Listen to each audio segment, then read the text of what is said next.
Assalamualaikum warahmatullahi wabarakatuh.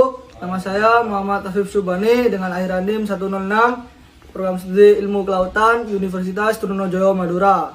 Saya di sini akan mereview materi dari mata kuliah sedimentologi dengan dosen pengampu Bapak Azhari Caksono dengan materi 1 sampai ke materi ketiga. Materi yang pertama yaitu mengenai konsep, pengertian, dan ruang lingkup sedimentologi. Sedimentologi pada dasarnya merupakan keilmuan yang mempelajari mengenai sedimen.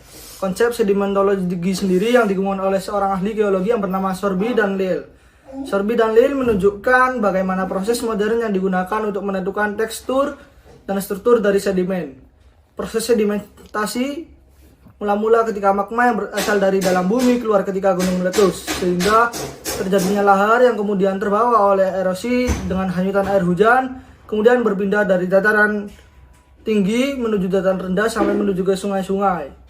Kemudian siklus sedimen sendiri terjadi karena evaporasi dari air laut menuju ke awan yang terjadi kondensasi, kemudian terjadi hujan yang menyebabkan sedimentasi di awan dan juga atmosfer turun. Kemudian air yang membawa sedimen bergerak dari dataran tinggi menuju sampai ke lautan melewati sungai-sungai sampai menuju ke hulu. Baik, untuk selanjutnya yaitu review materi kedua. Review materi kedua ini mengenai morfogenesa pasif pada bidang oceanografi, biologi, dan juga kimia. Morfogenesa sendiri merupakan evolusi dan perubahan bentuk yang mendapati jejak genetik yang ada dalam organisme tersebut karena faktor lingkungan dan lainnya. Morfogenesa pasif terjadi berdasarkan waktu tertentu. Baik, untuk morfogenesa pasif yang pertama yakni bidang oceanografi, yaitu variasi regional dalam morfologi sistem ini dari bukit pasir sebagian besar dikendalikan oleh pola angin dan curah hujan yang kontras.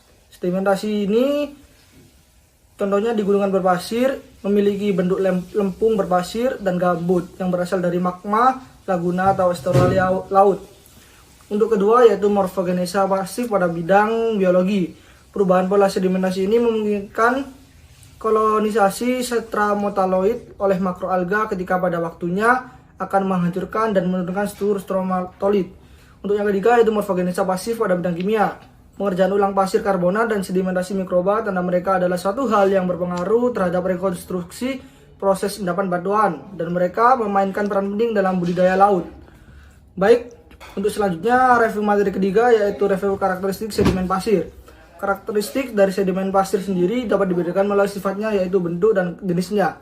Nah, pada karakteristik sedimen ada klasik dan non-klasik. Klasik sendiri berasal dari fragmen batuan kasar, sedangkan klasik berasal dari endapan yang terjadi karena evaporasi. Sedimen pasir memiliki ukuran tertentu dan berbeda, di antaranya yaitu pasir sangat kasar, pasir sangat halus, pasir sangat halus, dan pasir biasa.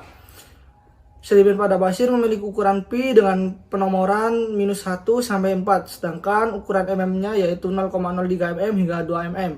Dalam sistem yang terintegrasi erat, substrat minus sedimen pasir, pantai berpasir, dan bukit pasir menawarkan perlindungan pantai alami untuk sejumlah area dan aktivitas yang penting secara lingkungan dan ekonomi di pedalaman.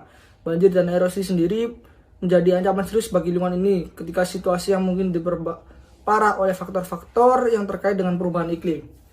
Sekian penjelasan dari saya mengenai review materi ketiga ini, dan selanjutnya ada review materi keempat dengan poster yang akan saya tampilkan selanjutnya.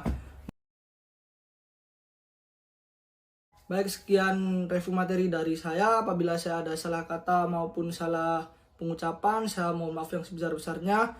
Assalamualaikum warahmatullahi wabarakatuh.